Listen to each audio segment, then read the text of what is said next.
Hi there, I'm Pete Andresen of Andresen and Associates, and this is the third quarterly review of 2021.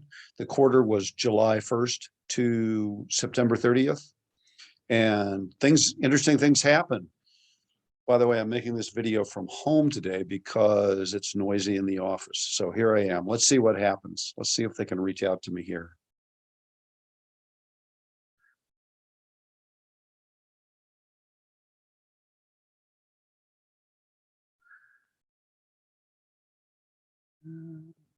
Slideshow. Okay, third quarterly review. I'm going to keep this short. Last quarter was 50 minutes long. And as you know, if you're my client, I'm a stats junkie. I'm a graph junkie. I love this stuff. And I think it's a little long. So I'm going to make more frequent, smaller videos rather than trying to cram it all into one big chunk. Here's the third quarter 2021 quarterly review as of today. You should be receiving your reports and your written version of this shortly. Okay, I am Peter Andresen. They call me Pete Andresen of Andresen and Associates, Salinas, California.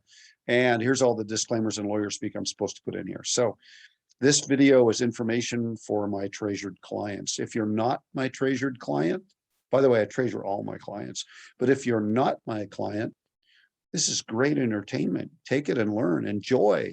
Just remember, I am not your investment advisor. I'm not giving you advice if you aren't my client. I am happy to have you here.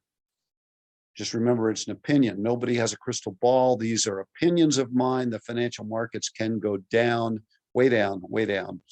And they go back up again too. Who knew? And my opinions in no way guarantee investment success. You'll see investment advisors making videos about one thing or the other. I've been doing this since 1837. No, I've been doing this since 1987.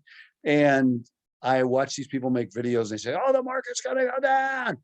Like it's the end of the world. Yeah, the market is gonna go down at some point eventually, but it won't be the end of the world unless meteors are involved.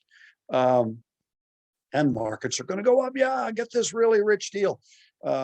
Yes, they will. We've seen that time and time again. In the long run, the historical move of the market is up. But as I'm gonna show you, it can be brutal. Perfection is, so far as I know, impossible. Boy, I try. But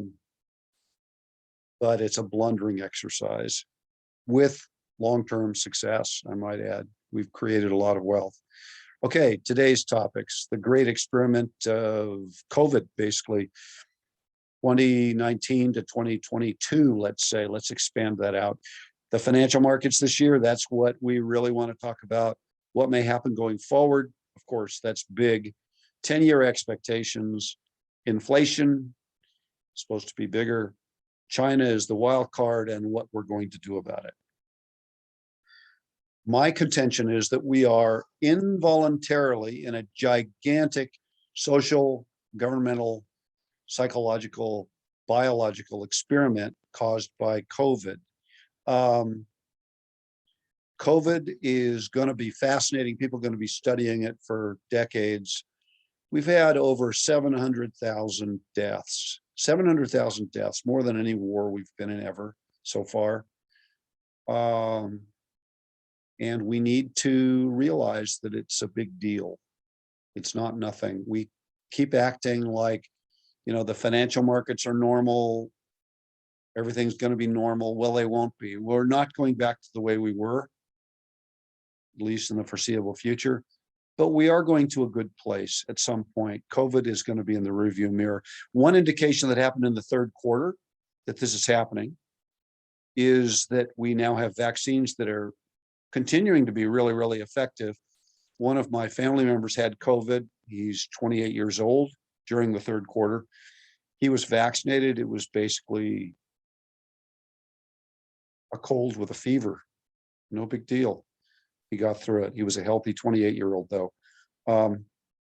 COVID can be deadly. The more age you've got on you, the more deadly it is.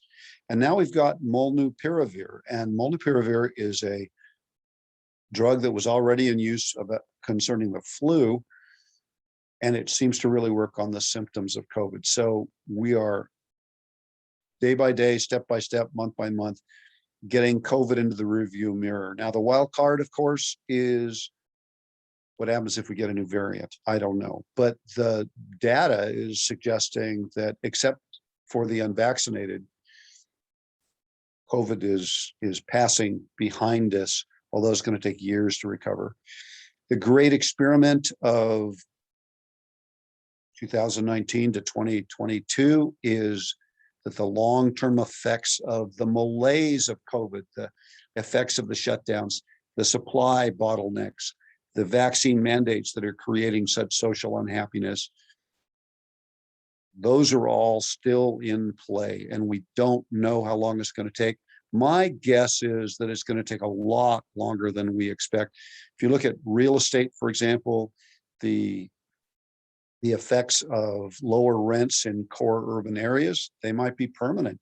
If you look at the 4.3 million jobs that have not yet been recovered from 2019, some of those aren't coming back. Some people took early retirement and it's just done, which is going to press our economy downward. Now, one thing big here, what this graph is about, is that consumer confidence is low. It got up higher, and then thanks to the Delta variant, it went back down again. So people are feeling badly. People are making job life decisions right now based on kind of a depressed mood. There's a lot of unhappiness out there. I know I'm a little burned out. I think everybody's a little burned out. Everybody's kind of overdone with the news flow. Financial markets this quarter, what really matters? The market basically turned in the third quarter. We had 19 new highs, and then the market dropped as China began to unravel due to their excessive debt. How much of an unraveling? We don't know. Also, Delta variant, that social malaise we're talking about, supply chain shortages, inflation, all that began to weigh on investors' psychology after September 3rd. So the market went down, and the net result was that the stock market index went sideways in the last 3 months. Now, 19 new highs. We don't know what that signifies. We don't know if we're into a bear market already, or more likely, we're just taking a little bit of a recap here. The details. These last two graphs were by Morningstar, and they provide superb overview data to help us understand what's going on. So these are Morningstar. US market, 0.03. But remember, the S&P 500 and the indices are dominated by 50, really 10, the FANG stocks, the favorite pet stocks of the investing world. They went barely up, but most, like dividend, global, developed, ex-US, most investments went down slightly in the third quarter of 2021. Now, that's on top of 5 years of epic, marvelous, superb returns. So we haven't got a lot to complain about. Year over year, 31.26% in the stock market. Marvelous, marvelous results for the last 5 years. We got nothing to complain about. This may slide away into a bear market, or more likely, given the inevitable delay of the Fed tightening, it will pause and then go back up again. Now, fixed income, because we are coming off of the lowest interest rates of 5,000 years. Remember, when yields go up, bonds go down. So fixed income went down mostly. It's down for the year, down for the quarter, not catastrophically. The big hit was in the treasury market because the yields are already so low there. But basically, Bond market slightly down. So if you have a slightly down report, which this is going to be kind of hard on you because the safest people actually are down more than the people who took more risks in this quarter, but not by much. This is normal. Now, why am I not getting out of bonds? And the answer is that when stock markets go down, bonds go up. Bonds are a superb safety net. They suck in the long run, but they provide that level of safety we need to get through a stock market correction.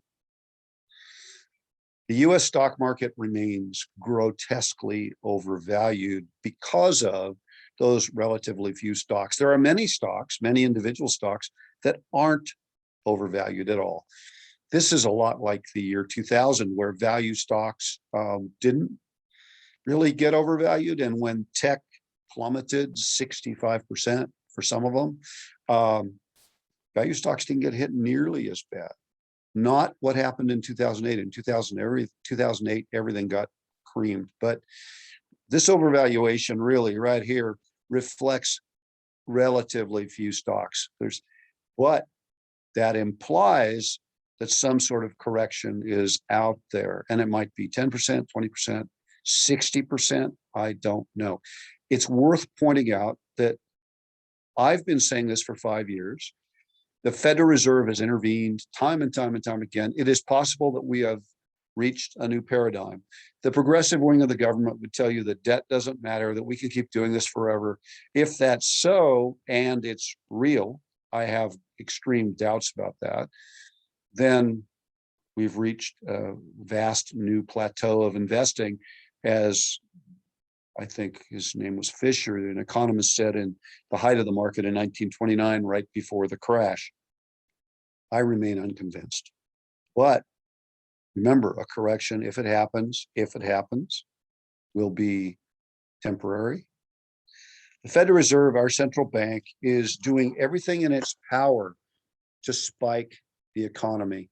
They're doing everything in their power to grow the economy.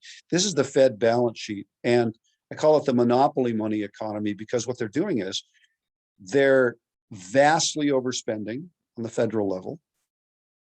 And when they do that, the Federal Reserve buys those bonds and issues cash to the open market, which means that M1 money supply grows grotesquely.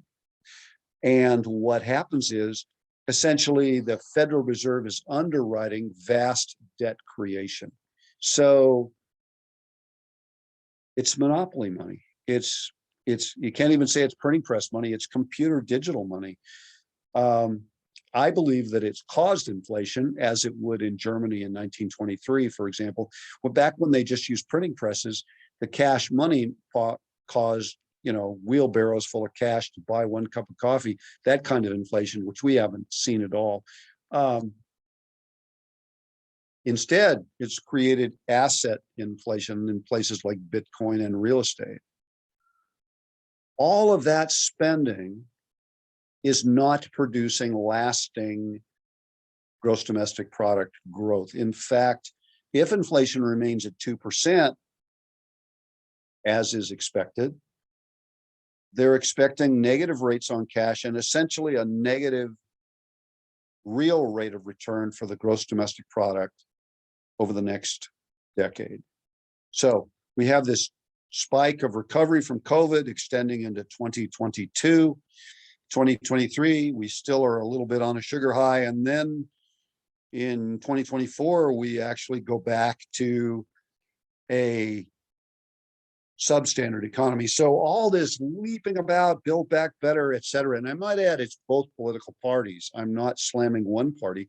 Both political parties have not managed this well. And it might be unmanageable. It could be because of demographics, but they're predicting a very slow growth economy in which some stocks that are doing something different, the Facebooks, Apples of the era, whatever they will be, will outperform, obviously. I like Vanguard a lot as one of our many money managers. I choose money managers based on lower fees, excellence of performance, excellence of communication, lack of complexity. So we own a lot of different money managers. Vanguard is one of the best, not the only best, but one of the best. And one of the things I genuinely love about Vanguard, being a stats junkie, is that they produce a lot of statistics. They produce a lot of data. This is what they predict for the last 10 years. And they've been saying it for a while, but due to the Fed's intervention, it has not happened. But keep in mind, this is the brightest folks in the room here really thinking in depth about what's going to happen over the next decade. And they're expecting, rather than the 15% or so we've seen in the stock market, they're expecting 4.3,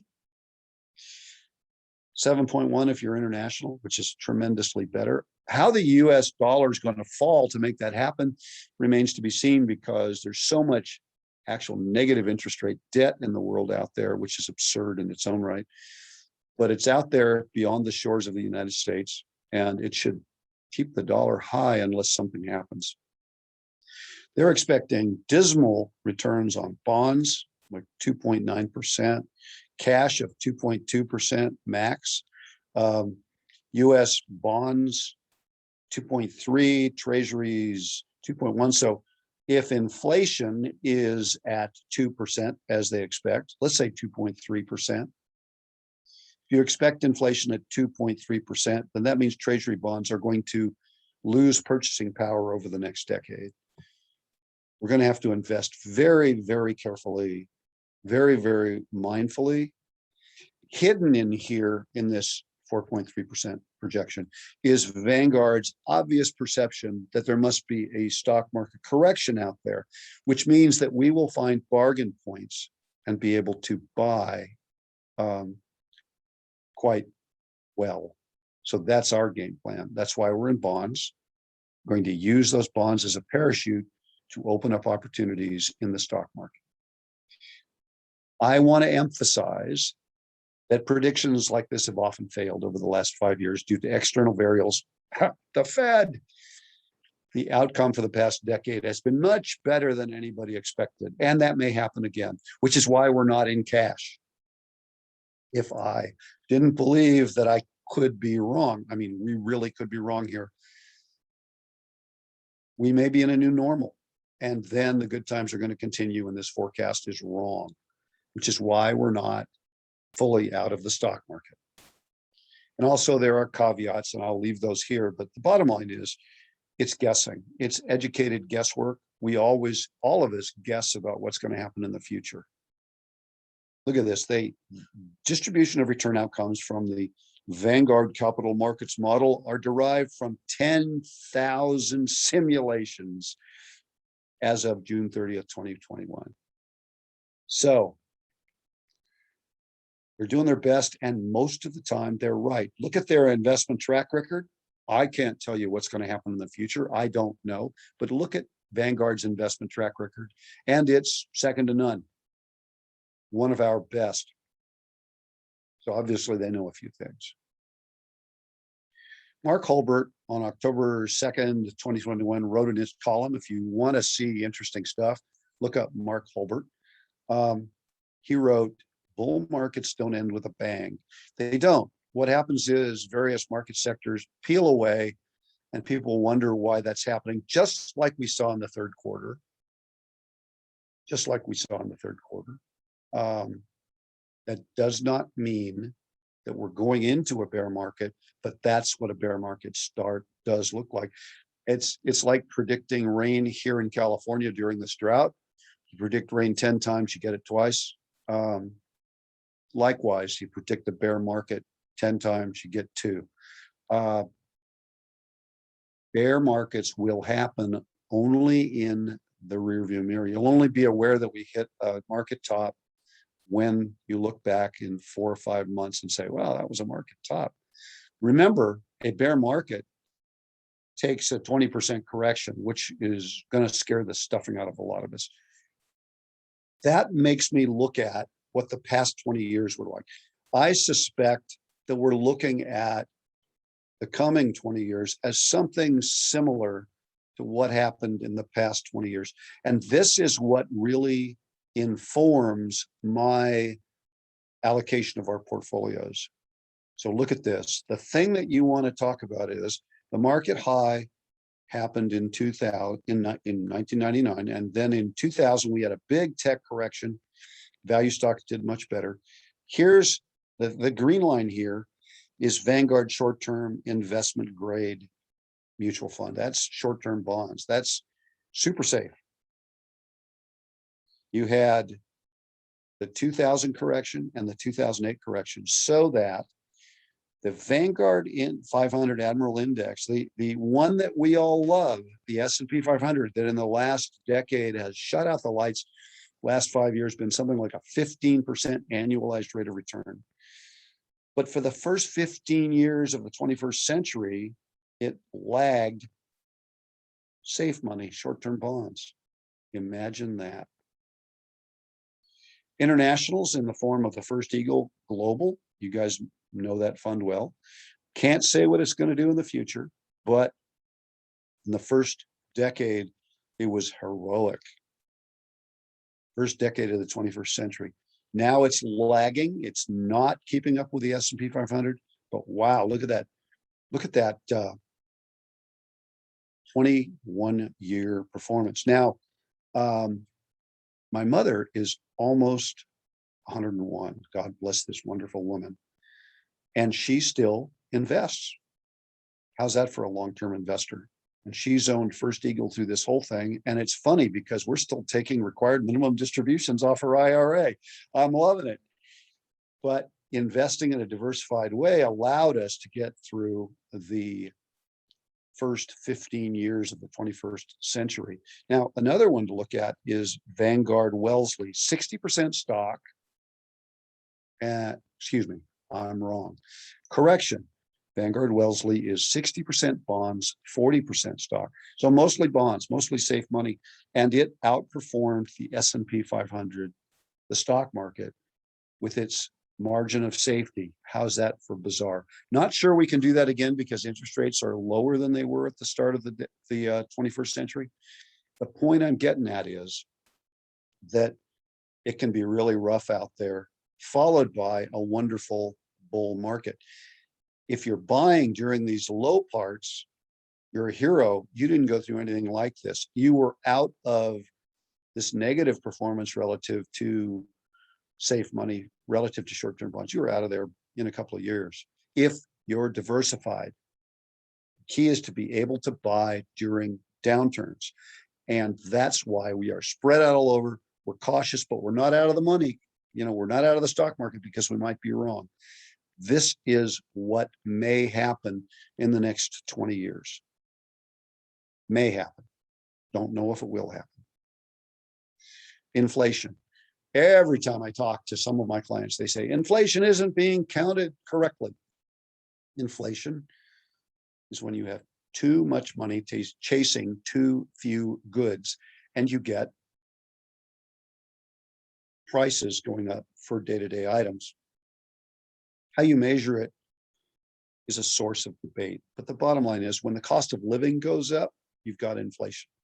When it goes up faster than your investment returns, you've got inflation that's biting, it's hurting.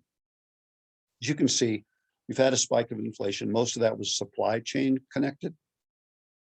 That's part of the malaise of COVID. I have no idea. Excuse me. Love it.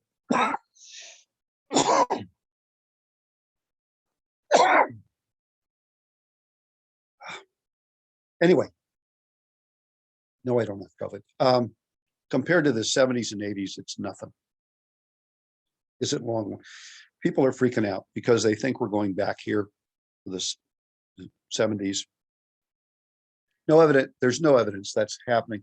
It may happen if energy keeps rising because these guys in the 70s were driven totally by energy. What's going to happen next? I'm waiting to see. My guess is that inflation is going to simmer down because there's a lid on what the economy can do. The Fed is riding a tiger. The only way they can have the economy grow is going to force interest rates up. If interest rates get forced up, there's so much debt creation out there that the cost of debt refinance is going to be catastrophic, push the economy back down. That's going to keep inflation down as well. I could be wrong, but right now, there's no reason to think that inflation will still be an issue in, say, 5 years, unless the government goes green so substantially that we can't get energy. China. Okay.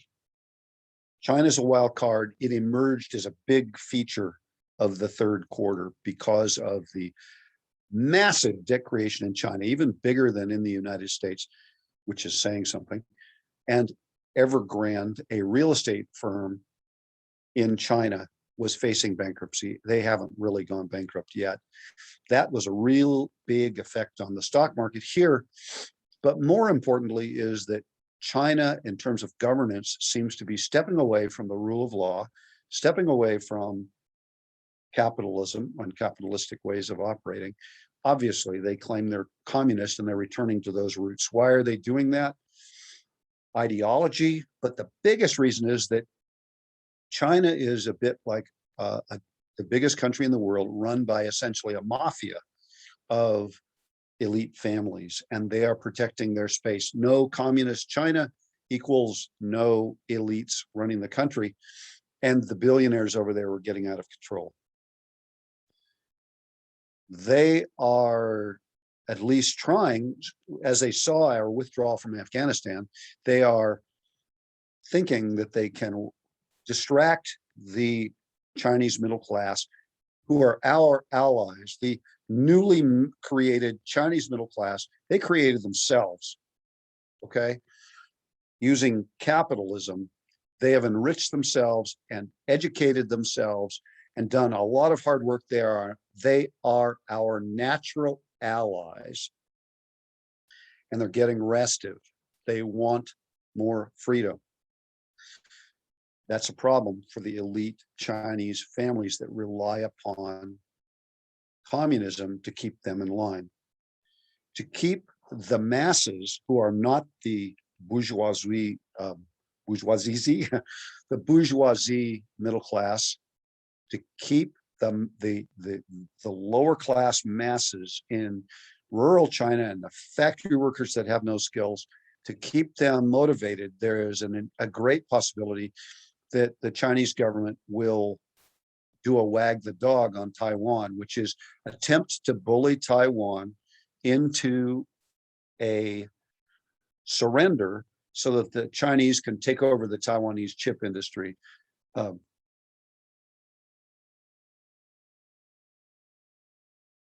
Amazing.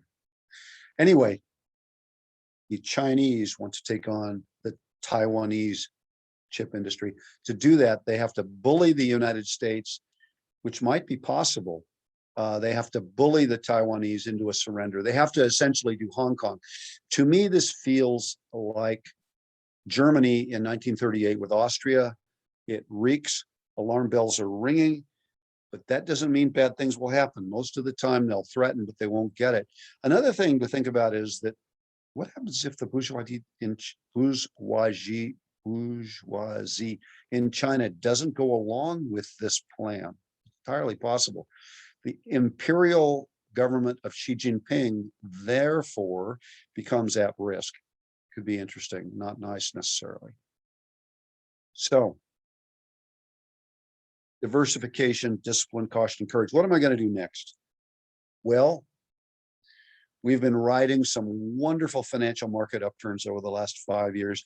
I have every hope that they will continue. But there's a lot of risks right now. There's been a lot of risks in the last 5 years. One of them is that since we no longer live in a truly free market system, because the government intervenes so much, one of them is that the Fed just wakes up in the morning and decides, hey, Janet Yellen's right, let's just curb this thing. Could happen. The third quarter was mostly sideways. What does that indicate? We don't know yet. The bond market was slightly down. Thus, all of us, me included, are going to see some possible slight downturns in our quarterly reviews. We are now facing some genuine short-term potential disruptors in the financial markets. COVID, that's been here for 2 years. Social turbulence, inflation. Inflation's the big short-term disruption. We're all being manipulated by media to all kinds of outlandish theories, and China. Demographics are suggesting long-term challenges. I'll cover that in another short video, which we will probably overcome. But it's going to be potentially chaotic. So I want to really get our heads in a place where we can handle anything that happens in the financial markets in the next couple of years, which will be temporary. We've been here before. For these reasons, I have our portfolios now in relatively low risk allocations, as they are now. I'm adjusting our Asian holdings to make sure we have an escape hatch from China, because the big beneficiaries of turbulence in China may be the non-Chinese Asian powerhouses. How about India? If China stalls out due to excessive debt, what's going to happen in India? We want to be around when that happens. I expect any downturns to be possibly intense and scary, as the media is going to flog it and make it seem like it's permanent. But it won't be permanent. It will be temporary, as I said, unless meteors are involved. I intend to buy on weakness. Please call me if you have any questions.